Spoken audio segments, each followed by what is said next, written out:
Welcome back to this channel. In this video, I want us to learn on the periodic table. Okay, so the periodic table is the table which shows the arrangement of elements according to their physical and chemical characteristics. So the periodic table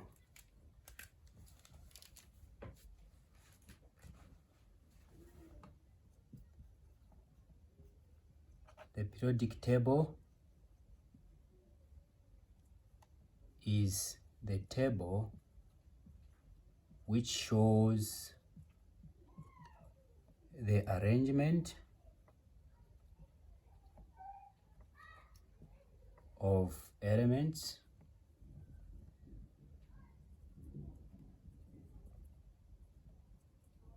according to their physical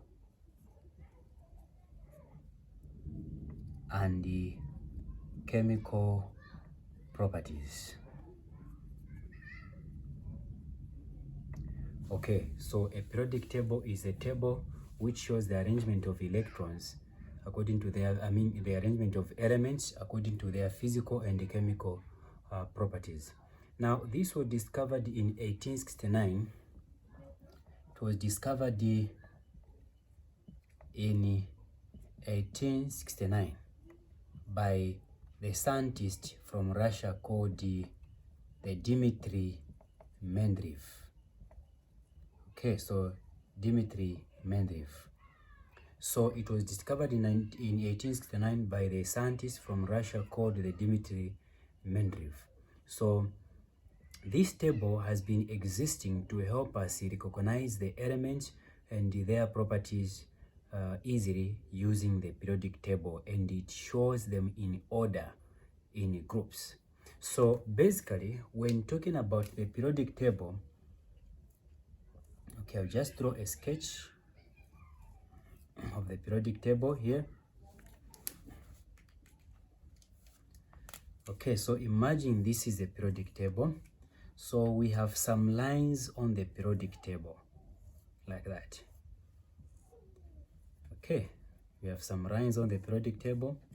So the horizontal line, the horizontal lines which runs horizontally like this, these are called the periods.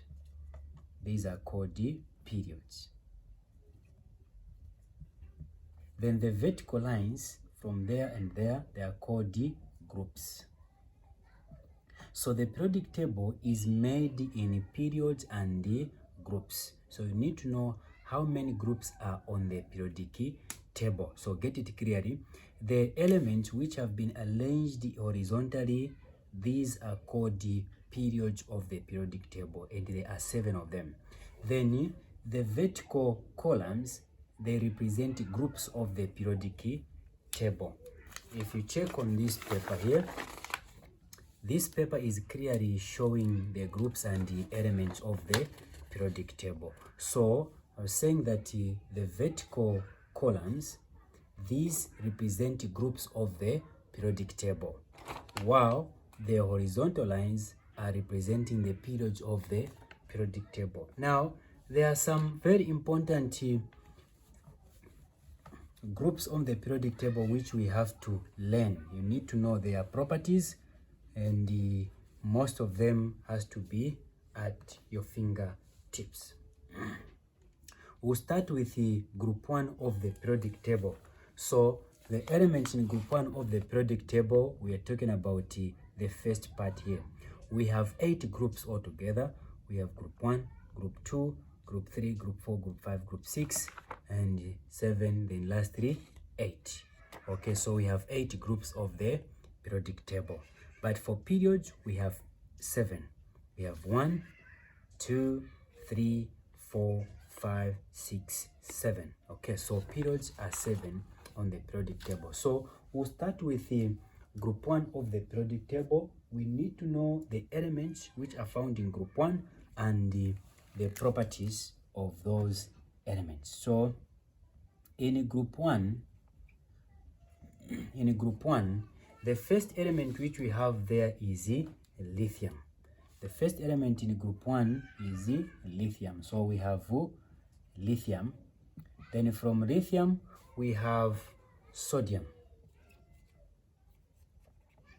From sodium, we have potassium and many more elements there. You can check on the periodic table. So these are some of the elements which are found in group 1 of the periodic table. Now, the traditional name of group 1 element, traditional name of group 1 elements, they are called the alkali metals. The traditional name of group 1 elements, they are called alkali elements or alkali metals, which simply means that in this case, group 1 elements are metals. But why are they called the alkali metals? They are called alkali metals because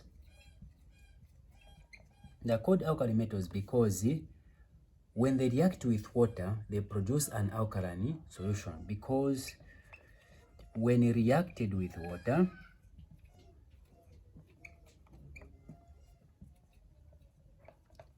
they produce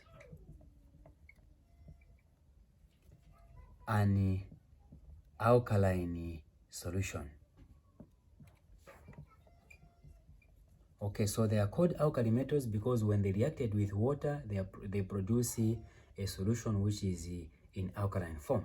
That's why they are called the alkali metals. So the traditional name of group 1 element is the alkali metals. Now, you need to know the physical properties of these alkali metals. What are some of the physical properties of these alkali metals? So, physical properties of group 1 elements.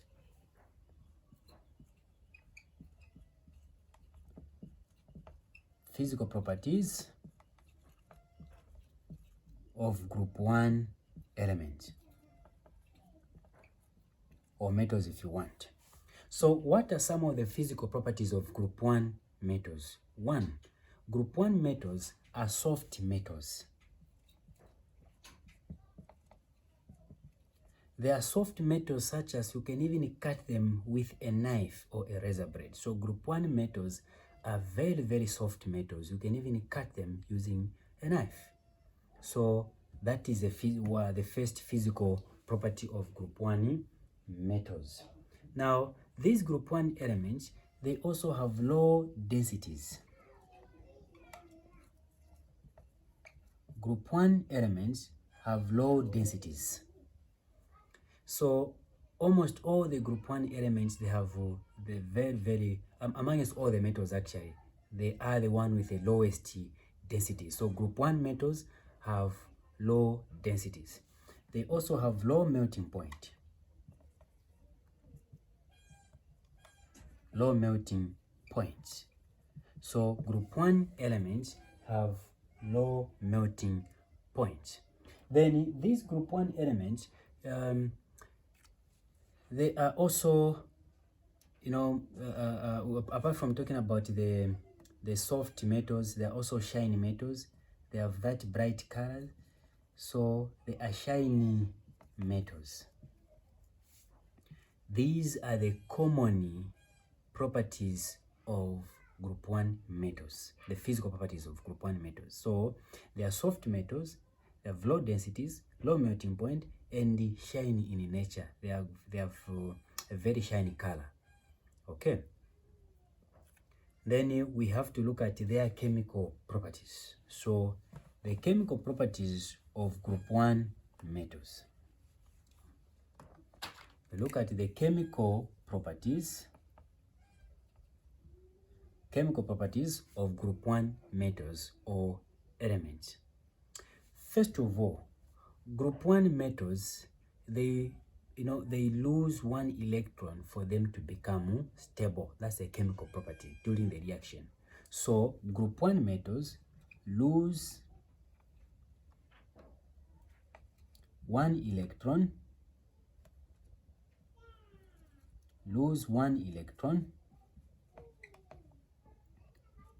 to become stable. So group 1 elements, they lose one electron to become stable. Apart from that, group 1 elements, they are very reactive metals, such as they can easily react with the air to produce an oxide. So they react with the air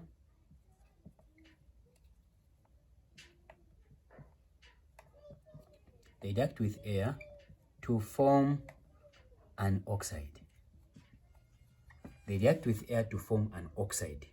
So, for example, if you are to react sodium, which is in group 1, plus plus oxygen. In chemistry, when we say air, we are referring to oxygen. Okay, it's different. When you say air, air is a mixture of gases, but in chemistry, when you say they react with air, we are referring to oxygen. So sodium plus oxygen gas going to have sodium oxide. We're going to have sodium oxide, okay, like that. The 2 is coming from this oxygen because it has a valence number of 2. If you remember last time we learned on how to write my chemical formula. This is where to apply them. Okay, so this one has a valence number of 2, this one 1, so the 2 will come there, the 1 will go there. So this is the correct formula for sodium oxide. So all group 1 elements or metals react with the oxides or oxygen to produce metal oxides. Okay, they also react with water. So they react with water to form a metal hydroxide, which is the alkaline solution we're talking about. So they react with water to form a metal hydroxide.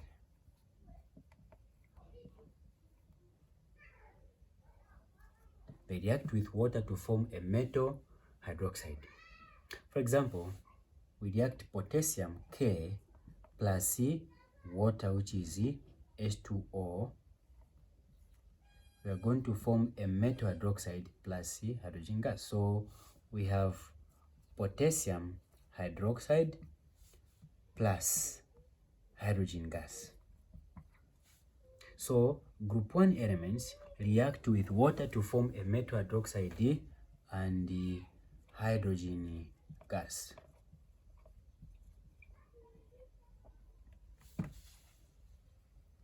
Okay, apart from that, group 1 metals, they also react with the halides or group 7 elements to form salts. So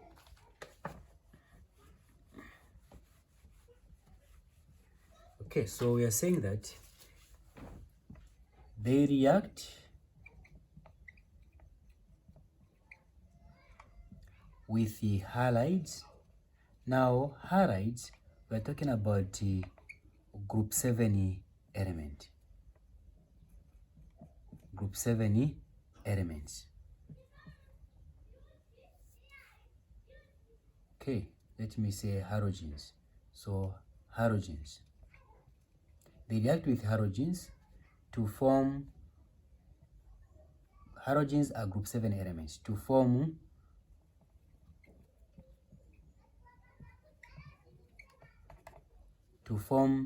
metal halides. Halides are salt, so metal halides. So group 1 elements, they react with the halogens to produce metal halides or salts. So for example, when you react sodium plus chlorine, chlorine is a diatomic molecule, so there is a 2 down there. We are going to produce sodium chloride, which is a common salt which we eat. So when you react a metal, which is in group 1, and a halogen, which is any element from group 7, you are going to produce a salt, a normal salt. So sodium plus chlorine, we are forming a sodium chloride, which is a salt. So these are common chemical properties of group 1 elements. These are common properties of group 1 elements. Okay.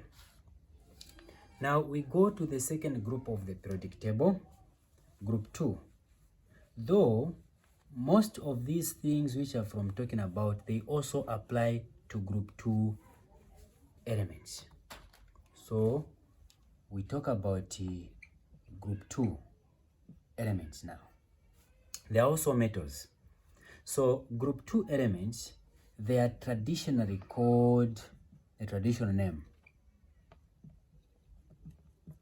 The traditional name is alkali earth metals.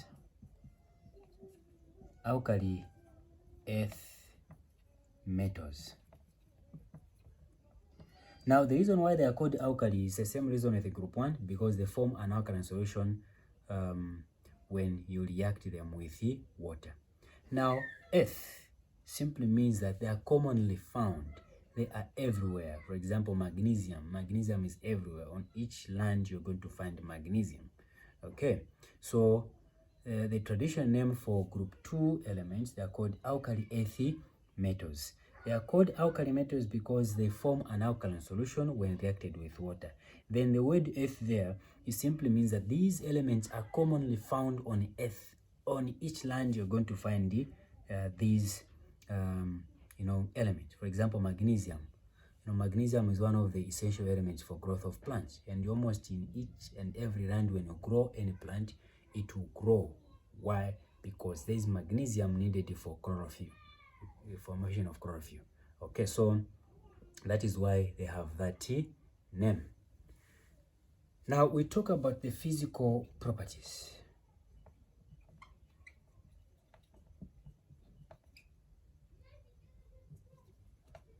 Physical properties of group 2 elements or metals.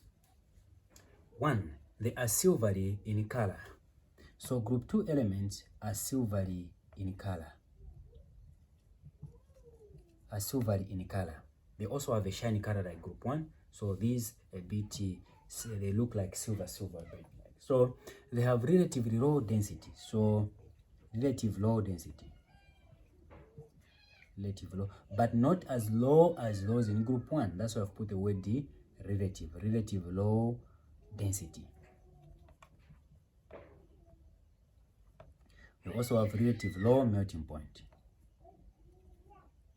Relative low melting point.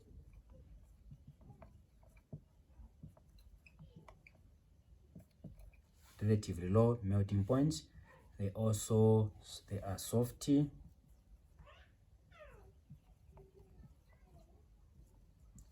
soft metals. You can also cut them using a knife. Okay, so these are soft metals. These are the physical properties of group 2 elements. Next, we have the chemical properties. Chemical properties of group 2 are exactly the same as those of group 1 element. So they also react with air, they also react with water, and they also react with halogens and make the same product. Okay, so with the chemical properties, we're going to use those in the one we discussed in group 1. So I won't write that, I'll just be discussing just giving examples.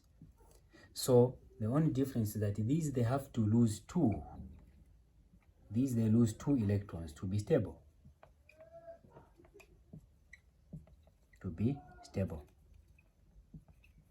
But group 1 are more reactive than group 2 elements. That's what you have to know. Group 1 are more reactive than group 2 elements. So we have, they lose 2 electrons to become stable, and the rest will remain the same. They react with air, which is oxygen, to produce a metal oxide. I will just give an example here. For example, when you react magnesium plus air, which is oxygen, you are going to produce magnesium oxide. Again, group 2 elements, they react with the water to produce warm water to produce metal hydroxide, as well as so for example, magnesium plus H2O We are going to produce magnesium hydroxide plus hydrogen gas. They also react with halogens. For example, okay, this time use calcium plus chlorine. We are going to produce calcium chloride. So these are the chemical properties of group 2 elements. Now, thank you so much for watching. If you are new to this channel, please consider subscribing to this channel and become a member of this big family. Thank you. Bye-bye.